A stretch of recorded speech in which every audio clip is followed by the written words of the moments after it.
Hi, my name is Matt, and today I'm going to show you how to install properly a distributor on a Vortec engine, either a 4.3 in this case, or it also applies to the V8 engines as well. And this will hopefully save you from the plethora of misinformation that you'll get in chat rooms and things if you ask people how to do this. The installation is a little different on these models because you cannot adjust the timing with the distributor. The distributor is in a fixed position. It must be installed in correct alignment, and it is actually very easy to do. So I will show you the light. Well, you know what I mean. All right, here is distributor with the cap removed, and you'll notice also I do have the intake plenum off, and that's just to make things easier to see. This is actually in conjunction with a misfire video that I'm also doing, so there was opportunity to show this a little clearly. But basically what you're probably familiar with doing is kind of like I have. Before removing the distributor, you make a paint mark in line with the rotor when it's installed so that you know you've got it installed in the same position again. Remember though, installing it in the same position is useless if it was already in the wrong position. So I like to kind of always start from scratch when installing a distributor, set the engine to top dead center, cylinder number 1 on compression stroke, which I have done. That misfire video will show you how to do that if you need to know that. And what we're going to do is remove the hold down bolt. And of course you'd normally need a wrench for this, but I pre-loosened it. And also on the other side here is a connector. Now, watch closely. When I lift the distributor up, if you're not familiar with doing distributor work, watch the rotor. Watch right here. It's going to move. See how it moves when I pick it up, and it moves back when I set it down. And I'll show you why that is. This is going to be very important if you're not familiar with this concept, or you're never going to be able to put this thing in back right. And this is just happening only because the drive shaft for the distributor, the drive gear, when it meshes and unmeshes with the gear in the cam that drives the distributor, this is just the result of the gears meshing. You have to account for where the distributor is going to end up in order to time it right, and I will show you how to do that. Got distributor out of the car, and I'm going to show you 3 very important things that will make this very easy. Number 1, if you notice the distributor hold down clamp here, you cannot rotate the distributor. The clamp is in a locked position, so you cannot adjust the timing with this distributor. So when you put the distributor in, it must be in the correct time position. And you'll know it is because if you look at point number 2 here, see this white paint mark I made. Yours won't have a white paint mark probably, but you can make one to make it easier to see. When you look on the outer rim of the housing, there will be an arrow with either a number 6 or a number 8, depending on how many cylinders your engine has. Paint that to make it easier to see. And when the distributor is installed, if the engine is at top dead center, number 1, on the compression stroke, it should be in this relationship here with the pointer on the distributor, on the rotor, pointing right at that number 6 or number 8. If it is off just a few degrees, then that means you have improperly installed your distributor. So it's going to end up in this position, so you'll know you have it right. Now, remember when I took this distributor out, there was that little thing that would make this challenging. There's 2 things that make it challenging. One of them is when I pulled the distributor out, remember the rotor moved a little bit. So what we have to do is when we put the distributor in, again the rotor is going to move back a little bit. And we need to put this rotor in a position so that we account for that rotation when the distributor drive gear engages with the cam gear, so that when these gears mesh, we end up in the correct orientation. So how do we know how far to move this rotor so that it will end up in the correct relationship? And that is the 3rd point I want to show you. There is a little dimple in the drive gear on the very bottom right here. Also, somewhere in the shaft right here, I don't know if you can see this, there is a very faint white paint scribe. And you can look at the orientation of the distributor, so you can look on yours. And you may not be able to see this paint scribe. Actually, hang on a second. I'm going to go ahead and paint it so it'll be easier for you to see. Okay, sorry about that. But here, now you can see the paint mark very clearly. This is a factory paint mark, so you will have it. It just may be very hard to see. And what you'll do is, before installing the distributor, first thing, of course, get the cylinder number 1 to top dead center on compression stroke. This dimple on the bottom of the drive gear needs to line up with that paint mark, like that, so that you've got the dimple and the paint mark in line.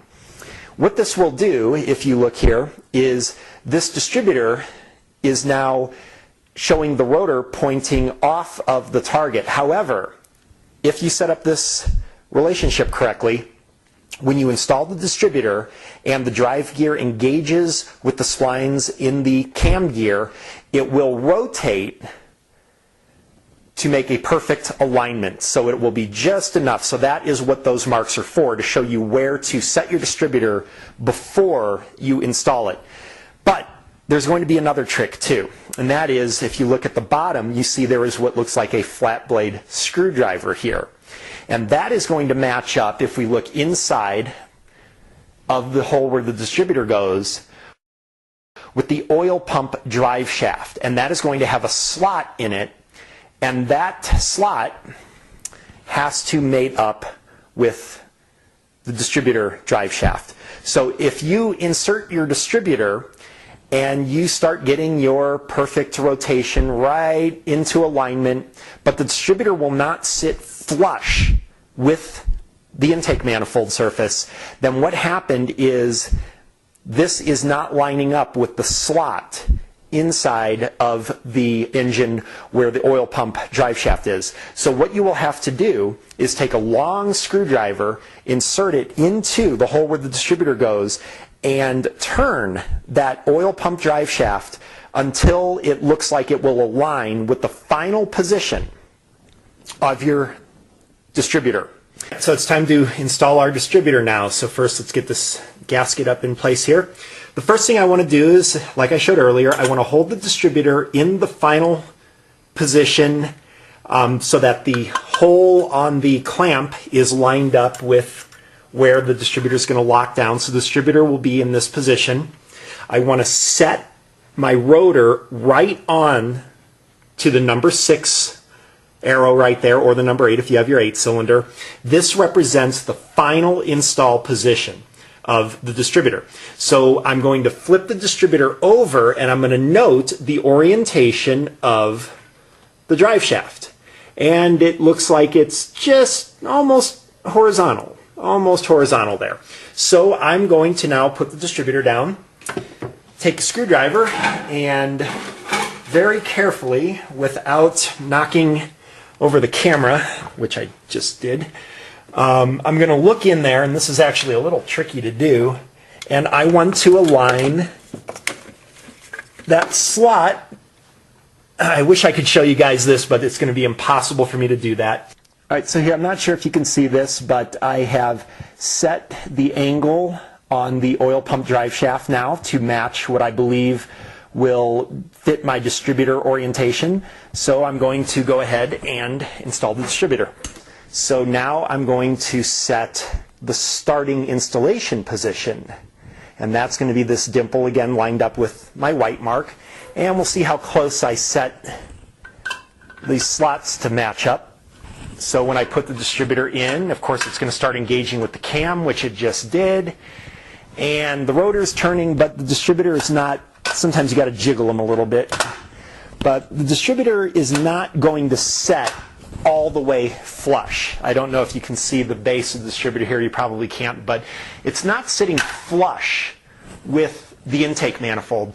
So that means that I do not have that oil pump shaft at the right angle to engage with my distributor drive gear here.